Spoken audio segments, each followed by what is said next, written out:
शब्बीर तो देखेगा। डिस्ट्रिक्ट गुजरात के नवाही गांव गुमटी शरीफ मुस्लिम शेख बिरादरी 55 घरों के सरकर्दा रहनुमाओं का गैर सियासी इजलास समाजी वर्कर मुदस्सिर रजा अत्तारी की रिहाइश गाह पर हुआ।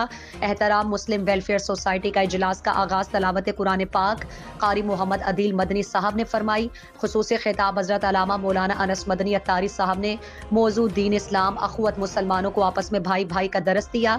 अल्लाह ताला इस नेक ख्वाहिशात मकसद एहतराम मुस्लिम वेलफेयर ट्रस्ट को कामयाबी और मुस्लिम शेख बिरादरी गुमटी शरीफ में इत्तेफाक और इत्तेहाद बरकत अता फरमाए। एहतराम मुस्लिम वेलफेयर ट्रस्ट खिदमात के सलार मुदस्सिर अत्तारी ने मुस्लिम शेख बिरादरियों की नुमाइंदगी करते हुए कहा कि हम इंशाअल्लाह अपनी बिरादरी के फंड से गमे खुशी एहतराम मुस्लिम वेलफेयर ट्रस्ट के ज़ेरे इंतज़ाम कमात काम करेंगे। मेरी मुस्लिम शेख बिरादरियों के दरवाजे 24 घंटे खुले हैं। मुस्लिम शेख बिरादरियों ने अहद किया कि हम इंशाअल्लाह एहतराम मुस्लिम वेलफेयर ट्रस्ट गुमटी के साथ शाना बशाना खड़े हैं। आखिर में खादिम समाजी वर्कर मुदस्सिर रजा अत्तारी ने मुस्लिम शेख बिरादरियों का तहे दिल से शुक्रिया अदा किया और मेहमानों के लिए खाने का एहतमाम किया गया।